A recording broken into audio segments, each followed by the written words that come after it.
and eventually talked myself into doing it, because I think Christianity is important for Marxists.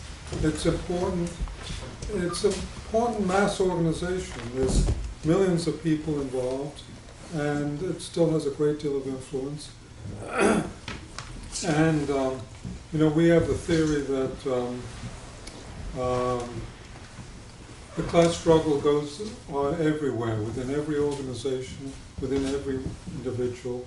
And if there were more of us, we would want to be involved in the churches also, as well as other organizations.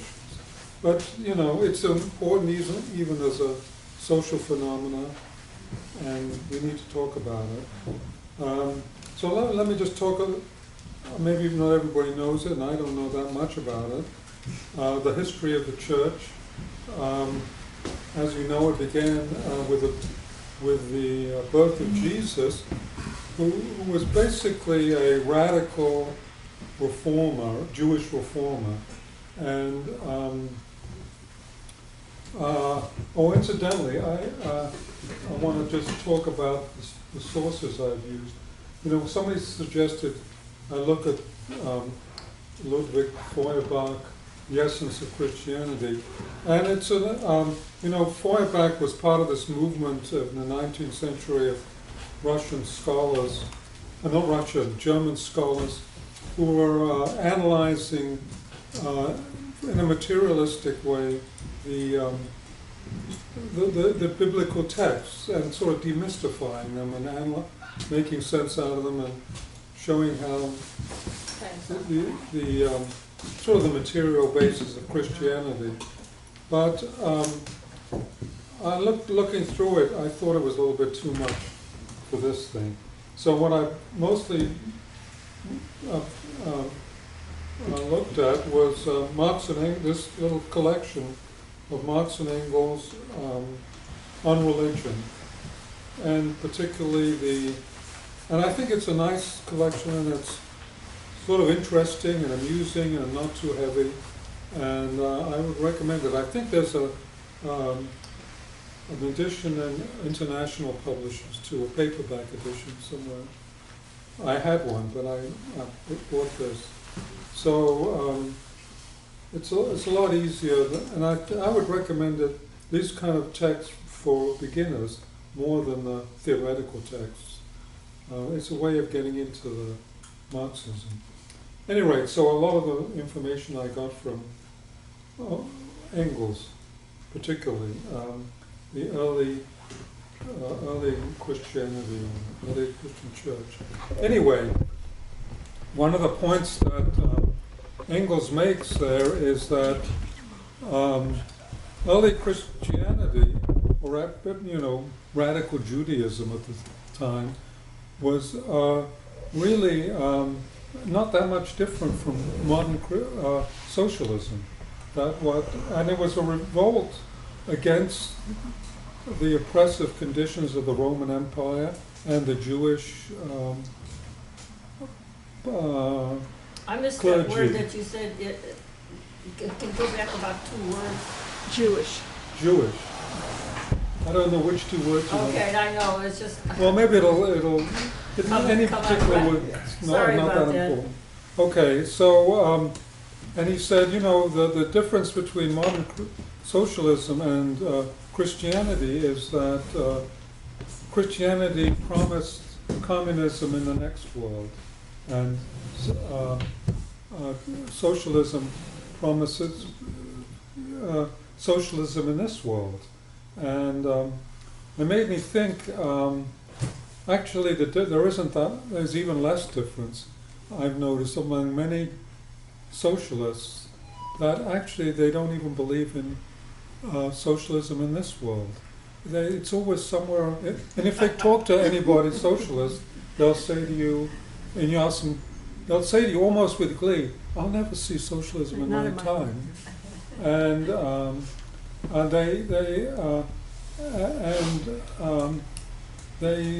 it's always projected into well, many of them, not all of them, not us, of course, but other people we know, it's always projected into the future somehow, and all these conditions that have to be met before it can happen.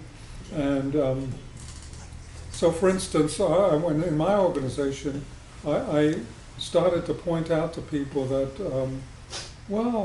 there's 30 to 50% of the U.S. population is for socialism now. And they would say, no, they don't understand that, you know. And they don't really believe it. They just it's just a word to them. You know, they would poo-poo any, you know. And you remember Lenin, in middle of 1917, he came to the leadership of the Bolshevik Party and said, we can, you know, now's the time. We can seize power. And he had a hard time persuading anybody. And some people tried to sabotage the whole thing. They said, no, we can't. This is not. We have to go through this bourgeois, blah, blah, blah. And there were all kinds of excuses. Is that what Trotsky did? Well, Trotsky's thing was a little bit later. Okay, but sorry. yeah. Anyway, that's a whole other subject. And we should get into the Christianity. Anyway, it wasn't until the 4th century that Christianity sort of formed what it is now. You know, I think there was something called the Council of Nicaea, Nicaea, which established the dogma and the organization of the church, and roughly the same time. Christianity became the state religion of the Roman Empire, and of course they dropped all this equality nonsense, and it became much more of a hierarchical organization, but still with these promises. And the next big thing was the division of the Roman Empire into and the sort of collapse of the Roman Empire into Rome and Constantinople, Eastern, and with it went the division of the Catholic Church and the what's called the Eastern Orthodox Church. And the Eastern Orthodox Church didn't do very well. You know, Constantinople and many of the countries where that part of the empire were conquered by the Muslims, and they became Istanbul became a Muslim city, but they continued to survive and continued to exist, mostly more with a center in Moscow, which I was surprised to learn. And Moscow became the 3rd center of Christianity in a way. Anyway, so but getting back to, one thing about the Orthodox Church, it's come back into a little bit of prominence, partly because of the establishment of the Russia Today, but also recently the U.S. helped to engineer a split in the Orthodox Church around the Ukraine, because the Ukrainian church was tied into the Moscow church, and of course you couldn't have any Moscow Ruski influence in Ukraine, so they engineered a split. So it's a very political thing. Anyway, Catholicism became was the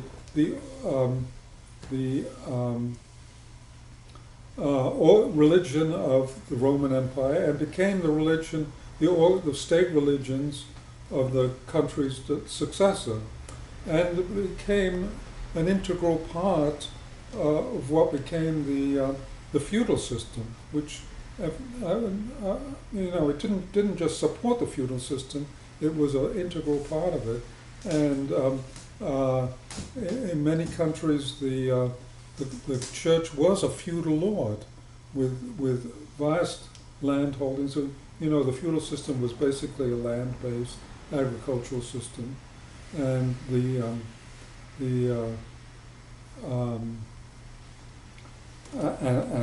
church was a big landlord, and was organized in the same way as the feudal system, with a hierarchical structure, and the ideology was hierarchical. Your relationship in the individual was to the priest and the bishop and the blah blah blah to the Pope, who was the Prince of God. It's something like that. He was the representative of God on earth. So,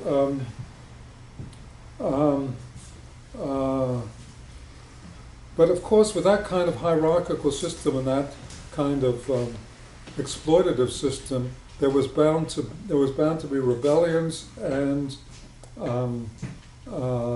schisms and so forth, which I won't go into it because I can't go into it. But I just jumped to the Reformation, and this was a revolt again of the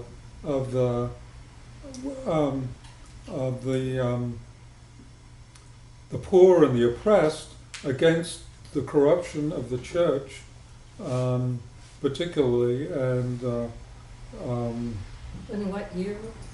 I think it was 1600s, 1500s maybe, 16th century, and it was centered in Germany. Luther first, and then Luther, launched this rebellion against the clergy, and then he sort of chickened out and became, very much.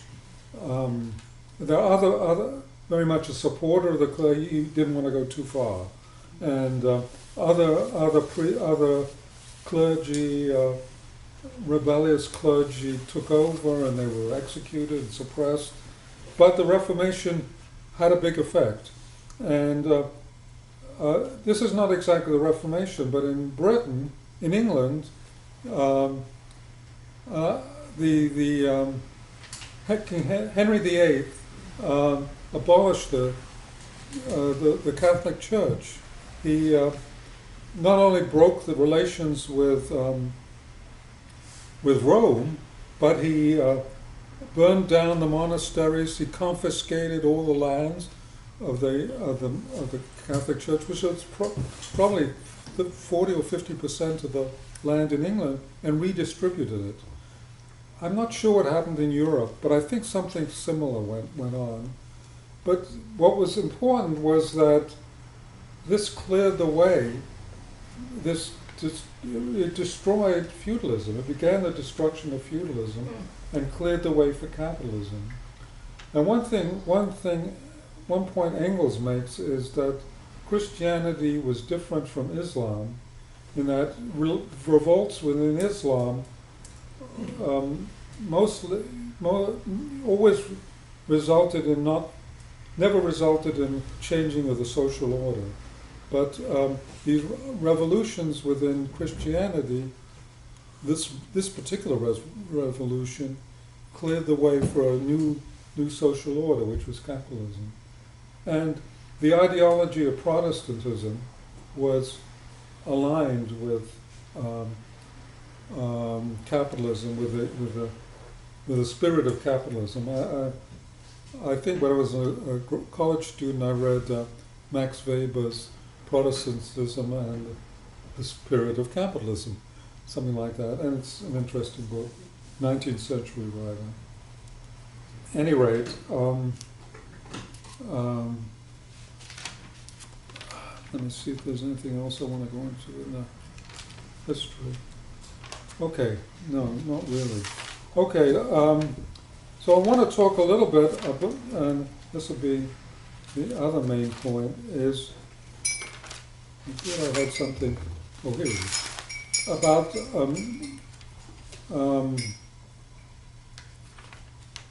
skip to modern day and the Christian churches in the United States, and it's a vast subject. There's I think certainly about a vast majority of people in the United States, probably 80%, identify themselves as Christians, and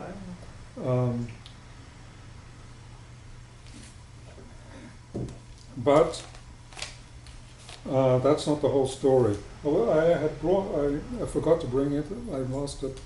An article, a paper that the Pew Research Foundation does on Christianity in the United States, and the headline of it is the turn away from Christianity is accelerating. It's getting fast, and they're almost gleeful about it. And I'm not sure why, because Pew is, very much that's big oil money. But at least those people, they think it's a bad thing, a good thing, or seem to.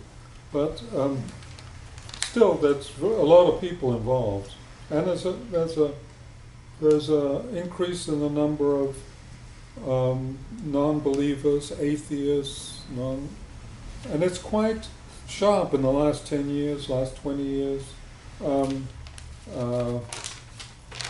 Let me go into some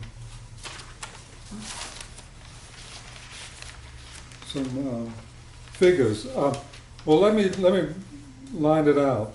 Of course, there's the Catholic Church in the United States, which constitute about 25% of the population. It's one of the largest and the wealthiest, and so forth. And its number of members has been more or less stable. If you look at the figures, it's gone from like 25% to 23%. But I looked at some other study, and they were went into more detail, and it doesn't look good, because there's a sharp drop in the number of congregations, a sharp drop in the number of priests. They can't recruit priests. The number of baptisms of children has gone down almost 50%. So somehow it's not renewing itself, but somehow keeping stable. Part of it, and I can only speculate, is immigration from Catholic countries where the remnants of feudalism still exist. And that's the basis of the Catholic Church in the United States. Ireland, Spain, Portugal, Poland, South America.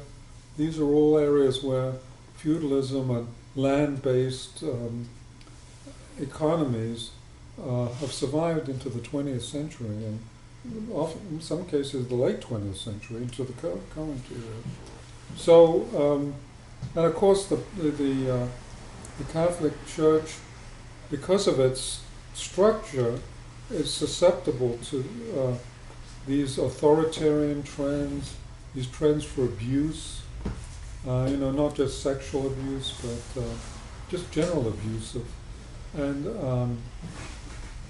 it's gone on for a long time. It's not new, and financial corruption too. And there have been periodic reforms and attempts at reforms. For instance, so they changed popes periodically to like after World War II, there was Pope John the 22nd, who was this proletarian pope from Italy, who replaced the pro-fascist pope, because the fascists got defeated. And then more recently, this Benedict, the German pope, who thought whose view of saving the church was to go to fundamentalism, hold tight, so forth. Oops. No, it's mine. It's yours. And he's now replaced by this more. I've got to decline now. The time's up. Yeah, time's up. Okay. I'll call back. But it basically things don't change. Okay. The second big area is what they call the mainline Protestant churches, and there's 7 of them. The Episcopal Church, which is the sort of the church of the upper classes, and is the spin-off the Henry VIII's Church of England, and so the Anglican Church, and then also the Presbyterian Church, which is sort of Scottish, more Scottish, but also from England. And then the others, Methodist, United Methodist was more middle class, and the Evangelical Lutherans, the Disciples of Christ, and so on. And they were in 1965 there were 31 million Protestants, mainline Protestants. In 2005 it was down to 21 million. And this, the overall population of the United States has also gone the other direction, 50% up since then. So it's a real drop. And then the other section, then there are the other sections of Christianity, Protestant, what is regarded as Protestant Christianity. They're the fundamentalists and the evangelicals, which are a big group, which are sort of all fundamentalists. They're well, I'll talk about it later, but I'll talk about what I think is going on in Christianity, and maybe with respect to them and with Catholicism. Then there are a couple of other things that I want to mention that I noticed. They're the mega churches. That's which I didn't realize is such a big deal. That is churches that have 2,000 or more people who attend every Sunday, sometimes as many as 10,000. And I think it's connected also to television, religion, and they're quite powerful and they're quite active politically, as you know. They've now been, but they're a more working class or petty bourgeois church, and people of the mainstream Christians sort of look upon the mega churches as, they're not real. They're not. They're Christianity light. They don't really do. They're not really serious Christians. They do a lot of feel-good stuff. They don't make people feel bad about themselves. They do a lot of singing and so forth, and they have a lot of services. Not religious services like mortgage brokers and tax accountants and ways of helping people, and they form their. But it's a real thing. My former mother-in-law used to love the Crystal Church, which was in Southern California in Orange County, where they had built this beautiful edifice out of glass. And not beautiful. Pardon? It's not beautiful. Well, some people do. Everybody has their own opinion. Everybody has their own opinion. Oh, is that right? And people do. And I want to just talk about one other organization, and that's the Mormons, the Jesus Christ, the Church of Jesus Christ of Latter-day Saints, and they have kind of a unique ideology and kind of I don't know how to put it, but at any rate, it's very different. And some people, even in the Mormon Church, are not quite sure that they're a Christian church. But let's include them, and they're important. Even though there's only 6 million Mormons in the United States, DSA has 40,000 members, the largest socialist organization. So there's quite a difference. There's two reasons why they're important. One, they accumulate capital. They've accumulated capital. They have a 10% tithe on everybody's income, and they enforce it. People have to give larger, and so they've been able to accumulate enormous amount of capital. There just was a report put out just a few days ago that somebody discovered there's a investment management company in Salt Lake City controlled by the church that has $100 billion under assets. So the Mormon Church is a major capitalist ruling class entity. And secondly, and connected to that, they emphasize being involved in business. You know, George Romney, Mitt Romney, and so forth. And they do a lot of foreign evangelical missionary work. So a lot of their people already have experience abroad. So they tend to get recruited into things like the CIA, the State Department, and that sort of middle layers of the ruling class. They have much more influence than their numbers would indicate. Sort of like the Jews, about the same number. You know, they're very small, but they have a lot of influence. And well, I want to just speculate on what's the reason for the decline in Christianity, and it's been going on not only here but in Europe. It's much more further advanced, and of course, Marxists we speculate that it's basically due to the spread of materialism, that the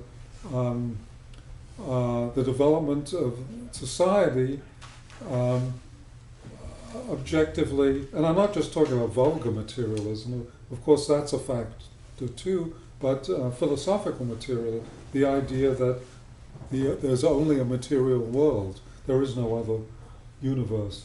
And that's sort of, you know, even without propaganda or education, well, Marxist education at least, it's spreading among the population spontaneously because of the development of the economy and society and the complexity of it, and the development of science and technology. And so this process is ongoing, and the Christian churches are trying to adapt to it, or are adapting to it, and part of it is this fundamentalist thing. We can hold on, and to some extent, with some people, it works. One Jewish friend of mine said, who became Orthodox, "You're in for a pound, you're in for a penny, and you're in for a pound." You join up these groups, and you buy the whole thing, and then you become part of the group. And it's very comforting. You know, one of the functions of religion is to provide comfort for people, and to, you know, so one of the fact that, you know, what's happening, the Christianity, the churches, are an important pillar of capitalism.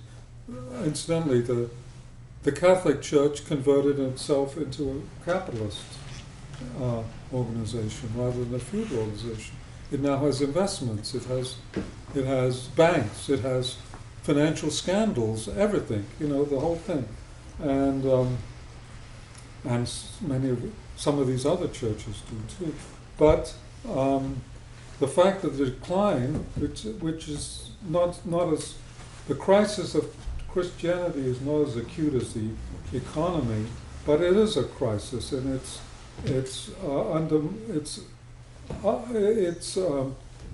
indication of the crisis of capitalism, and it's contributing to the crisis of capitalism too.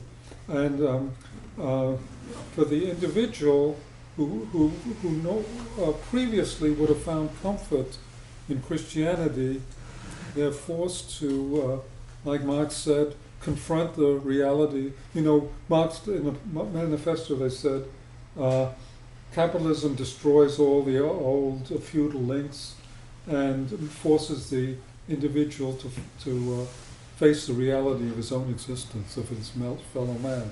Well, that's sort of a process that's going on in a smaller scale among Christianity. The people who previously would have adhered to Christianity are now being forced to think about it. So that's what I'm going to put out there, and I hope other people who have more knowledge will contribute. Can I just ask a clarification question? Sure. You